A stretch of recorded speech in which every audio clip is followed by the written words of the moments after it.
part 3 of martial arts.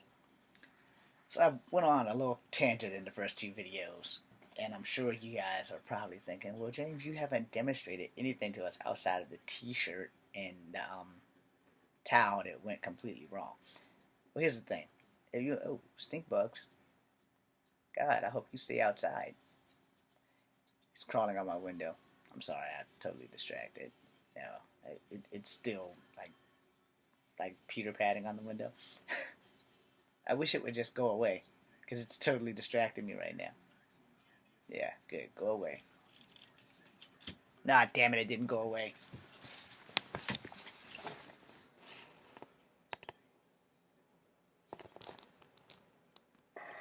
It's in there somewhere. Anyway, you probably can't see it. I tried to show you. I'll film everything on this laptop until I can get to know this computer, and I can't afford a computer class, so this shit's not gonna happen anytime soon. But anyway, you know, all my old movies and stuff I have placed up here. They look like shit because I recorded it from my TV to this camera, because this thing didn't have a log and capture option, and the Firewire and the Thunderbolt aren't compatible. So for whoever sold me all that shit, thanks for dicking me with a red hot poker right up the ass, where the good Lord split me twice. So, I'm go into a little bit more detail on martial arts directly now. Okay, so in a world where there are thousands of people who want to be martial artists or who are martial artists or people who have some skill set, there are thousands of martial arts as well. All right, so let's drop by some comparisons first. First and foremost, we have Brazilian capoeira and we have Jamaican lamwata. I'm pretty sure I said that wrong. So let's stick with capoeira. Both of those martial arts are the same. They both start with the ginga, which means you're dancing a little bit, and then you're moving into your next level of whatever the hell you need to do. Damn stink bugs back. You're doing whatever the hell you need to do to you know, to accomplish your goal.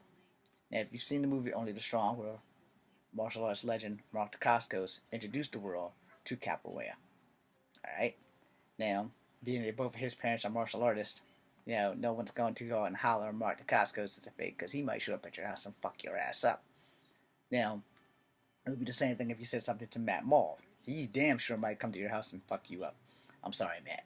He did Kamen Rider. For those who don't know, he also was the final Fu with the Ernie Reyes Jr. show. He was the final Fu.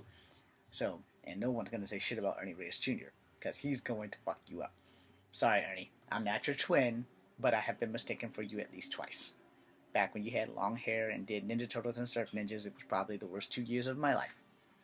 And when you were in Red Sonja, that's when people started. Oh yeah, you also had a show with Gil Gerard called Sidekicks. So just so that you guys know your Ernie Reyes Jr. history, I am not Ernie Reyes Jr. I favor him a little bit, but he's actually a year older than me. But he's still a badass, so don't fuck with him.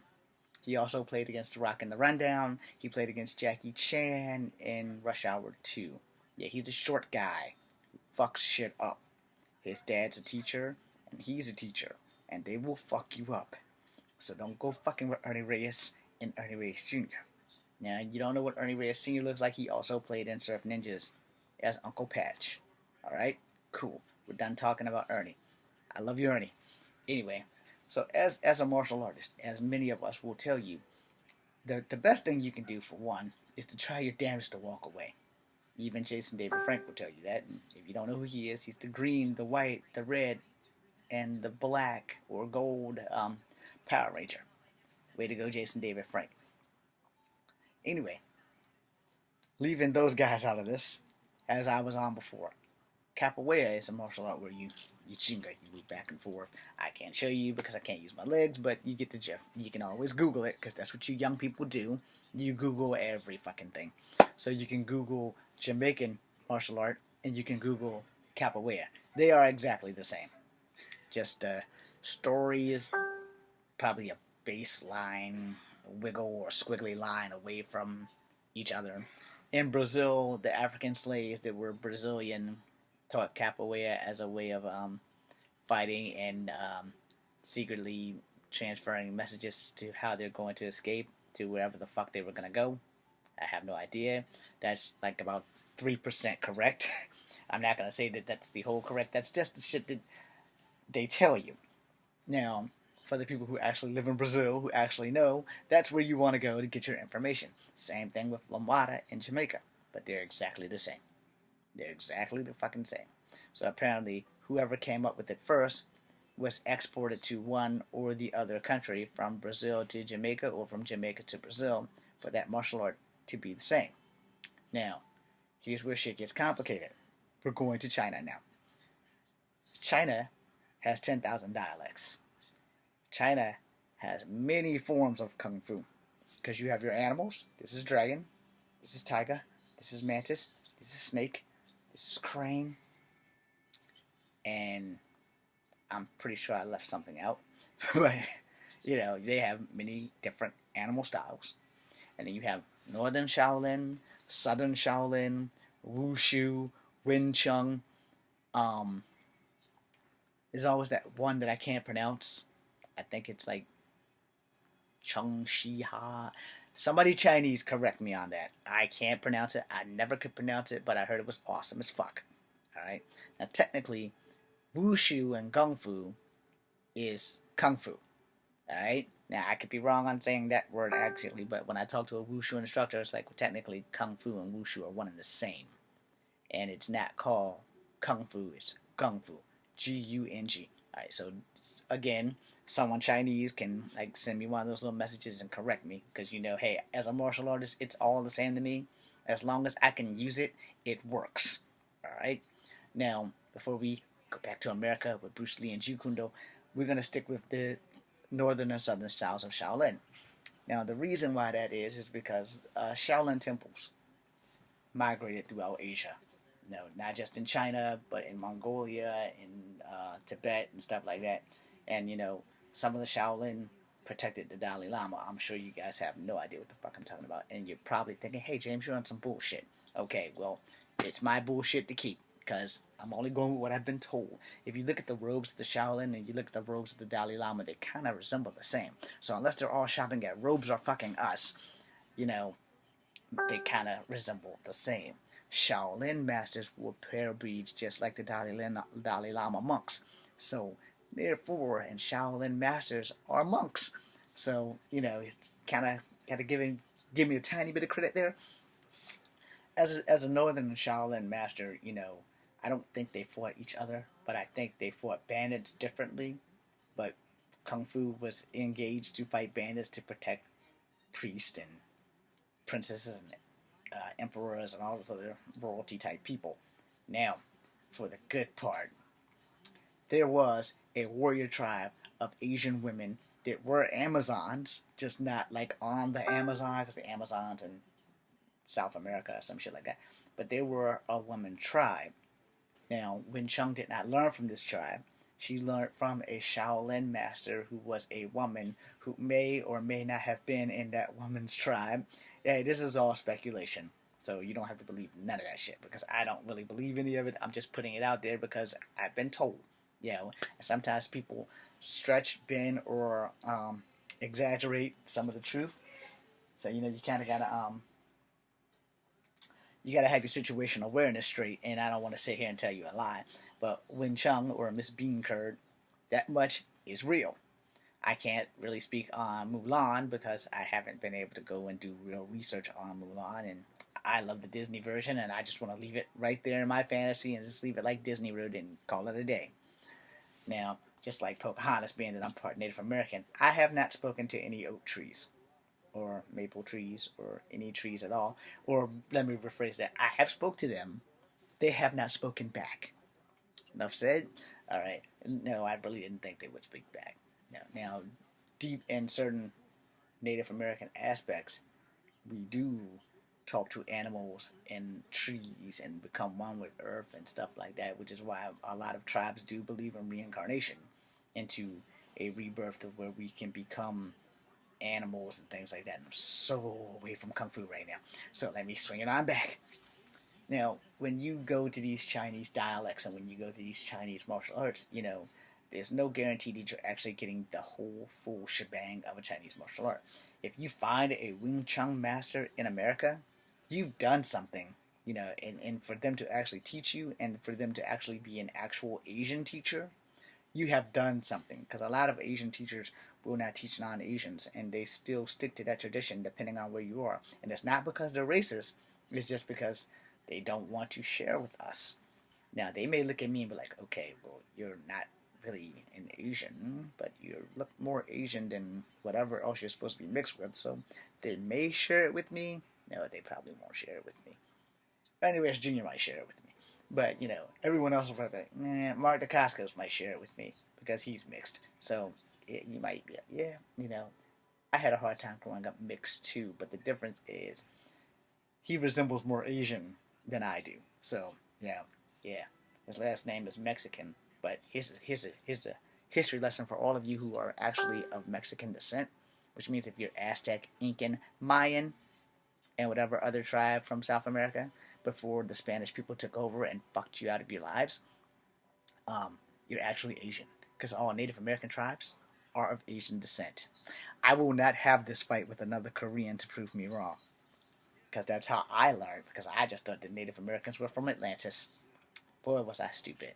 Anyway, you kind of got to go with what you know or what you have to learn. So, I'm going to put it to you this way.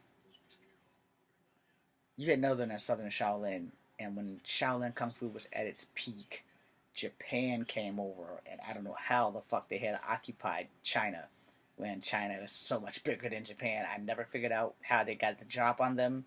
I haven't asked anyone Chinese because it's still to this day a very sensitive topic.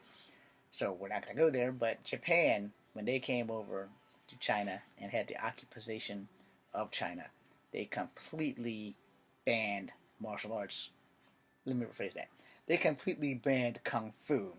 And the only martial artists that could teach any martial arts had to be Japanese, and only they could teach karate. Again, someone from China and Japan, please confirm this so that I don't look like a complete asshole. Okay, mostly so that I don't look like a liar. I can never stop looking like an asshole because I am what I am and I accept that. But the whole thing is that in that occupied period, which is why when Bruce Lee made movies about stuff like that, people really were like, well, damn, he's standing out. He's saying shit that we didn't allow people to say. But since technically he's an American, he can kind of slide through with that, and no one will really judge him or say anything about it. And with Raymond Chow and his movie just backing it up, and then the Shaw brothers exploding on the scene, and Jackie Chan and Sammo and Jet Li also making these political Asian movies to make their statements, people stop saying you can't do that. You know, Jet Li's one of my favorite martial artists. There's only been one movie that I've never liked. I like the movie until you get to the end where he fucking dies. So other than that, I've always loved Jet Li. I got mad love and respect for him. He's only 10 years older than me. So, I wish that I could have been training with him, but I'm not Chinese. And there's no way in hell I'm ever going to meet him. So there you go. But he's one of the best. But Sammo will always be my favorite. I'm never going to meet him. I'm never going to make a movie with him. I wish that I didn't have to say that, but I know it's true because my acting career is never going to take off. So, accepting that, moving on, you know, um, Sammo and Jackie had the Peking Opera, which is also a form of martial arts. Now, what a lot of you don't understand it, in these Peking schools, like these opera schools and stuff, they do teach martial arts. They teach it in a form of dance, but it's still real martial arts. And no one's going to walk up to Jackie Chan or Sammo or Jet Li or Mark Dacascos or Tony Jaa or anybody who has slightly slanted eyes and say that you're not a real martial artist. Because you may find yourself in chalk. Because they may kick you so hard they snap your fucking neck and you die. And no one's going to go and say that because most of these videos that I have mentioned, which I'm not going to go into, but most of them I've not mentioned, they have never said shit about any Asian martial artists because they know you don't want to fuck with an Asian martial artist. You might want to fuck with somebody who's black, maybe white, but you don't want to fuck with an Asian martial artist because they will fuck you up because they actually come from homes where this shit is part of their life. And there's not a whole lot that they can say or do about it because what the father says in that house goes. Because they still live in some houses with that tradition, or if their mother's the martial artist and she wants to carry it on. Because Wing Chun, her grandson was Yip Man, who trained Bruce Lee. So there's a little bit of history there, unless somebody lied to me when I was told that. That's the best I can give you, because he was supposed to be a descendant of Yin Wen Chung, Miss Beancurd. Now, he didn't have a problem teaching people, so of course Bruce Lee would pick up the tradition and teach people who were non-Asian. So, I only have a problem teaching men. I know you guys are thinking, well, James, that's kind of fucked up. Why do you only want to teach women? I'm a man. Why do I only want to teach women? Nope, don't read into that. It's not for perverted reasons. Because we as men, when I got 16 years old, excuse me, before I got 16-year-olds, as I told you in the other two videos, I fought. I loved it. Wouldn't change it. Ain't never gonna change it. It is what it is. I make kung fu movies. I like fighting. The whole thing is, I had more fights before I turned 15 or 16 than when I turned 15 or 16. 15 was my turning point, where I fought for 1 week straight and then nobody bothered me anymore. But that didn't change the fact that all through school, I got bullied. And the hardest part of being a martial artist and being bullied is keeping your hands to yourself. Now, a lot of the guys that bully me would never really show up to fight me. They talk that shit, but then, when it came down to it, I'm at the park. Where are you? And they would go away. This is why I only want to train women and kids. Kids, I will teach a boy until he's 16 or 17. It really depends on his school situation and his life. If he's a bully, I'm not teaching him shit. Which means I would probably have to get the parents' permission and the school's permission to go to school with them for that one day. Now, if I go to school for one day, I will not interfere, which means I know that they probably won't bother him while I'm there. But, I want to make sure that if I'm in there, the kids don't know why I'm there. So that when I can see if he's going through the shit that I went through, where my teachers did absolutely nothing in all the schools I was in grade school, no one did anything. In middle school, no one did anything. And in high school, no teacher did anything, while people picked on me all the time. I go home, I do martial arts, I come back to school. Mindset to get my education on. It's hard to learn when someone's picking on you every minute of the day. But I did graduate from high school. I made it. So if a kid's going through that, like the same shit I went through, like day after day, motherfuckers are always picking on him. Yeah, I'll teach him until he's 18. I will teach a man until he's 18. But I have to tell him, I don't care what they do, as long as they don't put their hands on you, you don't put your hands on them. But if they put their hands on you, do what you gotta do. Translation, fuck them up. Now, I'm gonna let this go a little longer, because I'm at the 18-minute mark. I'm trying to keep these things under 25 minutes, because we have a set standard for YouTube. Now, some people don't, but I apparently do. So, because sometimes they won't let you put anything up more than an hour long, which is why this is going to be a 3 to 5 part video. And we're on part 3 now. So, just think about how long the other 2 videos are. Moving on. When you go study a Chinese martial art specifically, I would tell you, before you take an animal style, you probably want to do Northern and Southern Shaolin, because they'll get you ready for animal styles. And then if you're going to take an animal style, I'm going to recommend tiger and dragon only. I'm not going to recommend snake and crane, and I'm not going to recommend the praying mantis. Why? I will tell you that most people would prefer to be a tiger or a dragon than a snake or a crane or a praying mantis. Now, however, if you combine praying mantis with Kempo, you have a lethal combination. But Kempo is either Korean or Japanese. It can be kind of both. They're kind of like right on the cusp, because Okinawa Kempo, and then you have Korean Kempo, and you have Japan right here, Korea right here. Now, I think China is up. I might be wrong. I know Mongolia is definitely up, but I know that Korea and Vietnam are attached to China on some level or another. I don't have a map in front of me, so I can't really show you. But anyway, Google the damn map. You'll know where they are. And you go from China. I think you go from China to Korea to Vietnam to South Vietnam to Laos. And if you cross the river, you have Japan, Malaysia, and Indonesia. And if you go further south towards Hawaii, you have Fuji and you have Samoa and Guam. So that's kind of like your Asian conglomerate. I'm pretty sure I was off on all of that shit. Like I said, I don't have a map in front of me. So, but each one of those places that I named do have a martial art. Because the Samoans have the haka, and that's their warrior dance, but it's also a martial art. So, do your research, get the book, or for you young people, slide finger, you know, but I'm gonna have to make another video because we just reached the 20-minute mark. Okay, I'll go to the 25-minute mark and then I'll stop and go to the other 2 videos because that should be it. I mean, I could go on martial arts all day. I never shut up on martial arts because it's my fucking life. And that's what you have to understand. As a martial artist, it has to be your life. It can't just be something, oh, I'm going to the gym, I'm going to do some karate today, I'm going to not practice, I'm going to go home, oh, I'm going to the gym, I'm going to do some karate today. It doesn't work like that. If you want to be good, it has to be a way of life. Alright? So what I was saying, and then I'll make a 4th video, because this is the 3rd video.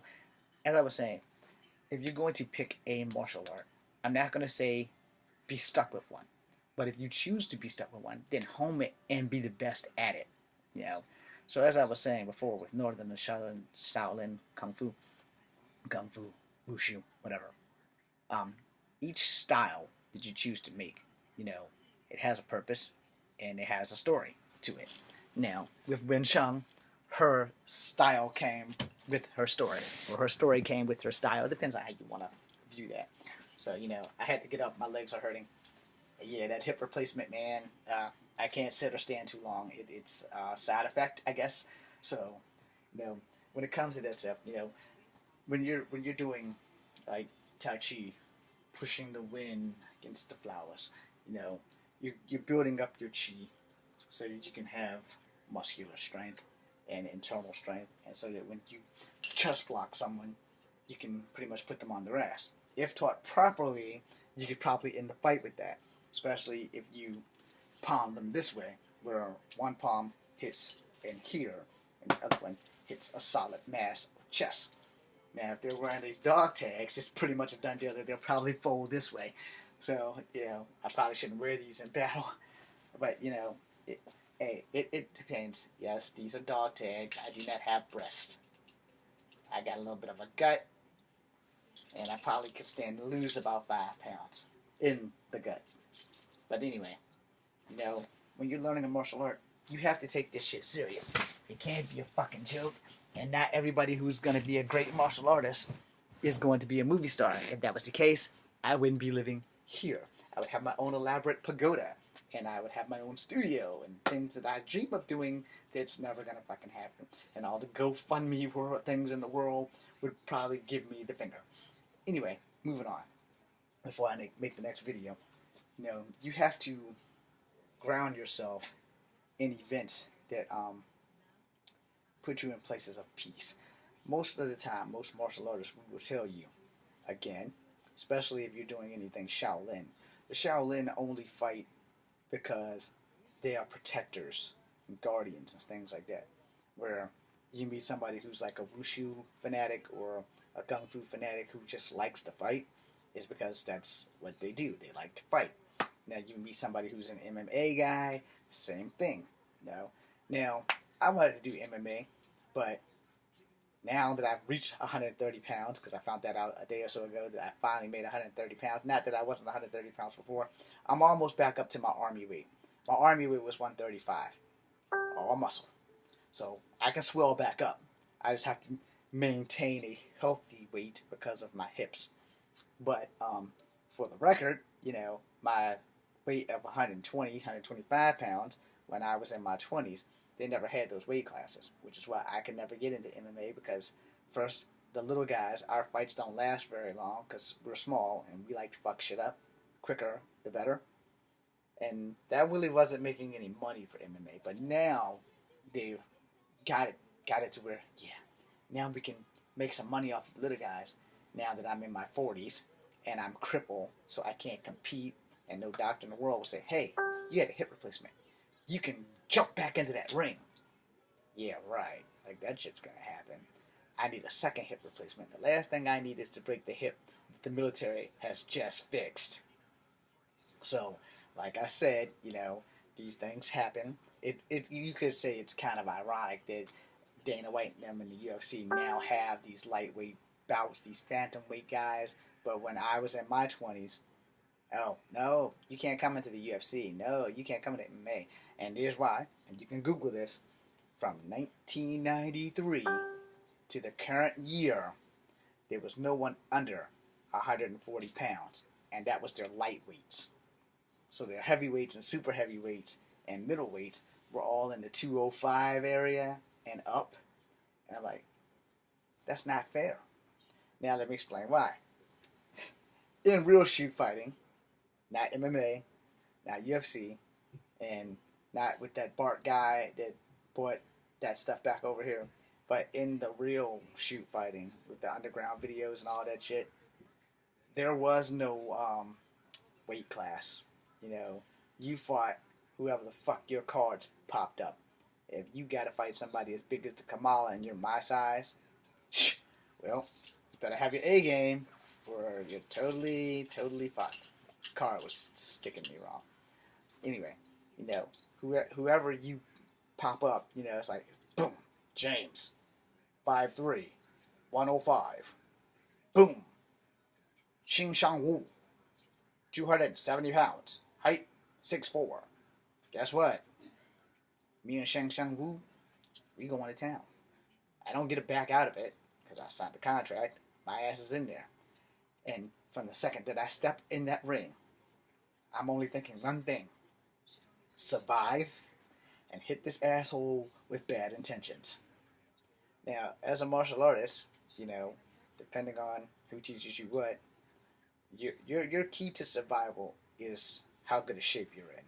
Your key to survival is how tough you are, and how well you train, and how much you practice, and how much you really dedicate your body, mind, and soul to the martial arts. Because if you don't, Cheng Shang Wu wins. And I didn't say that name right any fucking time. But there was a guy my size. Hell, there was a girl smaller than me that just dominated that whole shit. So, as I said this before, when UFC and them started getting popular, and MMA and the Gracie started getting popular, every one of them was over 130 pounds, even the women. So, guys like me had no shot. And now that guys like me have a shot, I'm too old and crippled and can't participate. Fucking sucks, doesn't it? Anyway, I'm going to end this video because I just reached the 27-minute mark. Now, I'm going to make 2 more because I said this is going to be a 3 to 5 parter. And when it comes to martial arts, I never shut up. It's my favorite thing in life, next to women. Okay, actually, it's my favorite thing in life, even more than women. Shh, don't tell the ladies.